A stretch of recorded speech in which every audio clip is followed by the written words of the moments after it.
আসসালামু আলাইকুম ওয়া রাহমাতুল্লাহি ওয়া বারাকাতুহু। প্রিয় শিক্ষার্থীবৃন্দ, আশা করি তোমরা ভালো আছো। আমিও ভালো আছি। তোমরা জানো, বিগত কয়েকদিন যাবত তোমাদের সাথে আছি।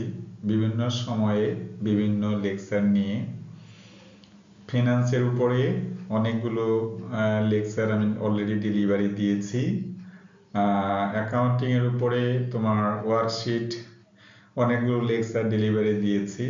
তো আজকে সম্পূর্ণ নতুন একটি ভিডিও নিয়ে তোমাদের সামনে আমি উপস্থিত হলাম। অবশ্যই শুরু থেকে যদি তোমরা শেষ পর্যন্ত দেখো, উপকৃত হবে। যারা জাতীয় বিশ্ববিদ্যালয় ন্যাশনাল ইউনিভার্সিটিতে ভর্তির জন্য প্রস্তুতি নিচ্ছ, তাদের জন্য কিছু কথা বলবো। তো বিবিএ অনার্সে যারা ভর্তি হবে, এখানে অ্যাকাউন্টিং ডিপার্টমেন্ট আছে, ম্যানেজমেন্ট, মার্কেটিং এবং ফিনান্স ডিপার্টমেন্টে আছে। তোমরা জানো ইতোমধ্যে জাতীয় বিশ্ববিদ্যালয় তোমাদের ভর্তির জন্য তারা সার্কুলার প্রকাশ করেছে।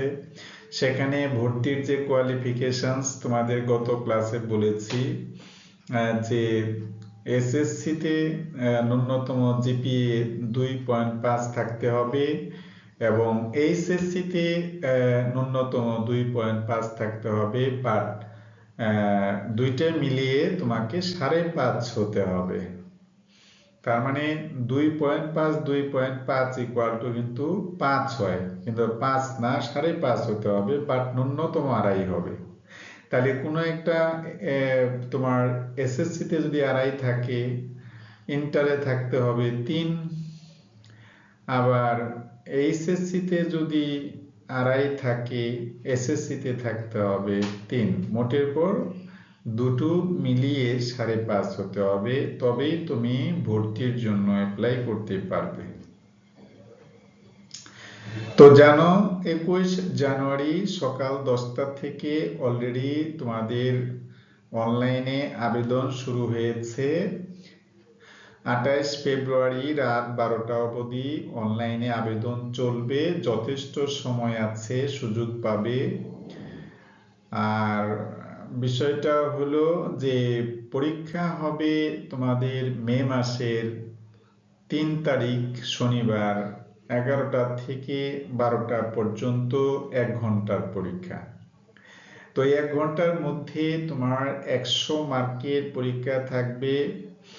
100 মার্কের পরীক্ষার মধ্যে সাবজেক্ট ওয়াইজ, আমি যেহেতু তোমাদের অ্যাকাউন্টিং নিয়ে কথা বলছি, সুতরাং যারা অ্যাকাউন্টিং, ম্যানেজমেন্ট, মার্কেটিং, ফিন্যান্স অর্থাৎ বিবিএ অনার্স করবে, তাদের জন্য পরীক্ষার বিষয়বস্তু হচ্ছে বাংলাতে থাকবে 25 মার্ক, ইংরেজিতে থাকবে 25 মার্ক, আর হলো তোমার হিসাব বিজ্ঞানে থাকবে 20 মার্ক, ব্যবসা নীতি ও প্রয়োগে থাকবে 20 মার্ক, আর বাংলাদেশ প্রসঙ্গ যে জেনারেল নলেজ আছে, সাধারণ জ্ঞান, সেখান থেকে 10 মার্ক। এই হচ্ছে তোমাদের টোটাল 100 মার্কের পরীক্ষা। এর মধ্যে ন্যূনতম যদি 35 অর্থাৎ 35 পেয়ে যাও, তাহলে তোমার 5 মার্ক হিসেবে বিবেচিত হবে। আর যদি 35 অথবা 35-এর নিচে আসে, তাহলে কিন্তু সেটা কাউন্ট হবে না। এমনই তোমাদেরকে সার্কুলার দেওয়া হয়েছে। সেই লক্ষ্যকে সামনে রেখে তোমাদের সামনে আমি হিসাব বিজ্ঞান সম্পর্কে প্রশ্নের প্যাটার্ন কেমন হতে পারে সেই সম্পর্কে আজকে আলোকপাত করব। যদি তোমাদের দেখে তোমরা উপকৃত হও, তাহলে আমার পরিশ্রম সার্থক হবে, আদারওয়াইজ নট। এরপরেও যদি কোনো প্রবলেম হয়, তাহলে অবশ্যই নিচে কন্টাক্ট নাম্বার দেওয়া আছে, হোয়াটসঅ্যাপ 0171111488315, এই নাম্বারে যোগাযোগ করলে আমি যদি তোমাদের প্রশ্নে কোনো প্রবলেম থাকে সেটা সলভ করে দেওয়ার জন্য ট্রাই করব। আশা করি বিষয়টা বুঝতেই পেরেছো। তো ন্যাশনাল ইউনিভার্সিটির অ্যাডমিশন বিবিএ অনার্সে যারা ভর্তি হবে তাদের প্রবেবল কোশ্চেন কেমন হতে পারে সেই বিষয় নিয়েই আমি আলোচনা করতে যাচ্ছি। ফ্রম অ্যাকাউন্টিং পার্ট 1 থেকে আমি এখন কিছু প্রবেবল কোশ্চেন আলোচনা করব। এখন দেখো, গত ক্লাসে আমি তোমাদেরকে বলেছিলাম, কি বলেছিলাম? গত ক্লাসে বলেছিলাম যে ভ্যাট সম্পর্কে বলছিলাম, মনে আছে? ভ্যাটের যে ফুল মিনিংটা সেটা হচ্ছে ভ্যালু, দেখো value aided, value aided tax. Value aided tax Bangla যদি হয় সংক্ষিপ্ত লিখি মূসক। এই যে মু আছে এটাতে হবে মূল্য,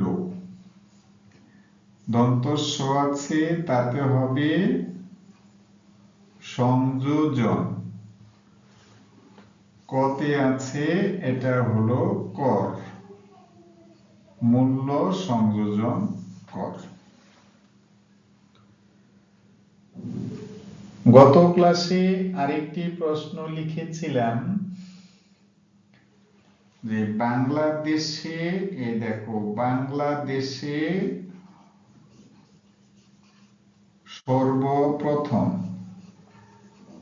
সর্বপ্রথম ঠিক আছে কত সালে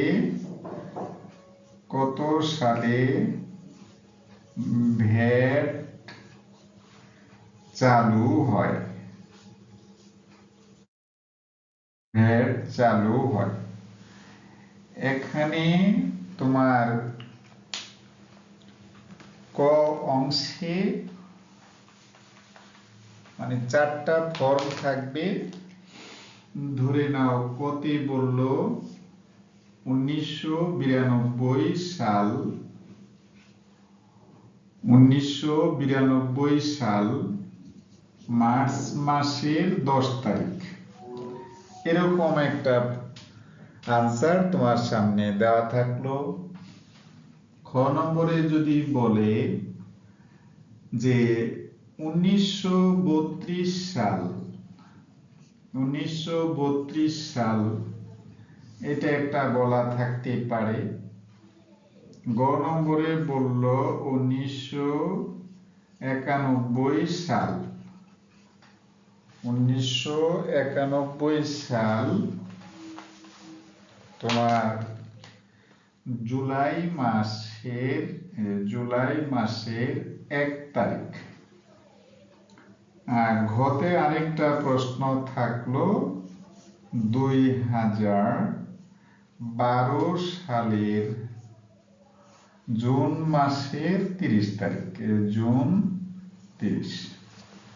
প্রিয় শিক্ষার্থী বৃন্দ, তোমরা কি দেখতে পাচ্ছ এখানে প্রশ্নটা ছিল সর্বপ্রথম বাংলাদেশে ভ্যাট কত সালে চালু হয়, তার জন্য এরকম আমি লিখেছি 1992 সাল মার্চের 10 তারিখ, 1932 সাল, 1991 সাল জুলাই মাসের 1 তারিখ, আর 2012 সালের জুন মাসের 30 তারিখ। এই যে চারটা ডেট আছে, এখান থেকে তোমার সর্বপ্রথম বাংলাদেশে 1991 সালের জুলাই মাসের 1 তারিখে ভ্যাট বাংলাদেশে প্রবর্তন করা হয়।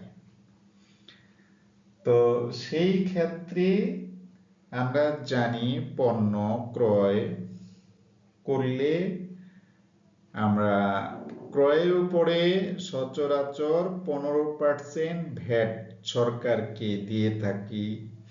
আবার যদি পণ্য বিক্রয় করি তাহলে কাস্টমারদের কাছ থেকে 15% ভ্যাট কালেক্ট করে সেটাও আমরা সরকারকে দিয়ে থাকি।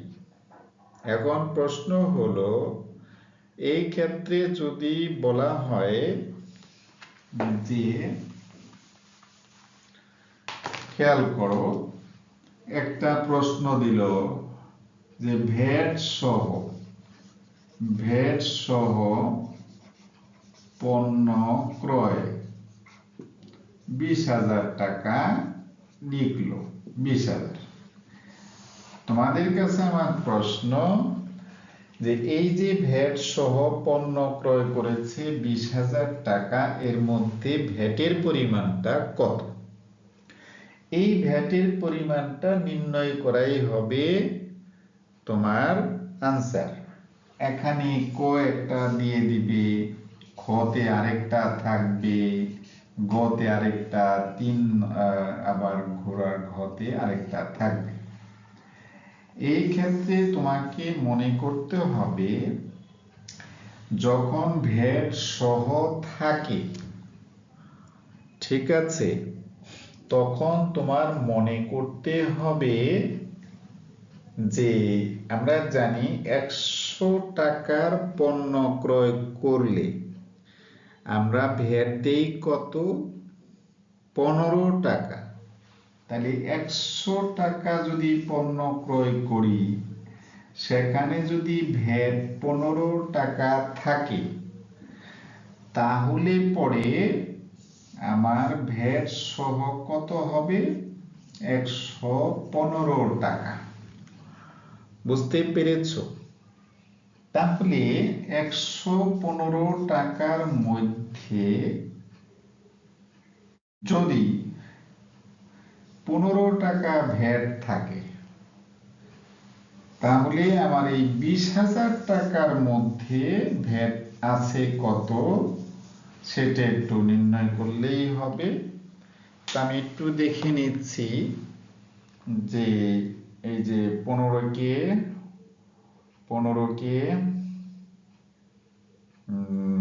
এই যে 20,000 টাকা আছে, তাহলে 20,000 টাকা ভাগ হলো 115 ইন্টু হচ্ছে 15, টোটাল 2,608 টাকা 69 পয়সা। 2,608 টাকা, এটা 2,609 টাকা লিখলেও হবে। সুতরাং তোমার আনসার শিটে যদি 2,609 থাকে, তারপরে ধরো 2,300 থাকে, 2,400 থাকে এবং 2,500 থাকে, তাহলে এখানে যেটা 2,609 হবে, সেটাই হচ্ছে তোমার কারেক্ট আনসার। আশা করি তোমরা বুঝতে পেরেছ। তো যদি তোমাদের ভালো লাগে অবশ্যই লাইক, কমেন্ট, শেয়ার করবে। আর যদি কোনো ত্রুটি থাকে আমাকে প্রশ্ন করবে, পরবর্তী লেকচারে আমি সেটা তোমাদের কাছে আরো নতুন কিছু নিয়ে তোমাদের সামনে হাজির হব। সে পর্যন্ত যে যেখানে আছো ভালো থাকো, সুস্থ থাকো এবং নিরাপদে থাকো। আসসালামু আলাইকুম ওয়া রাহমাতুল্লাহ ওয়া বারাকাতুহু।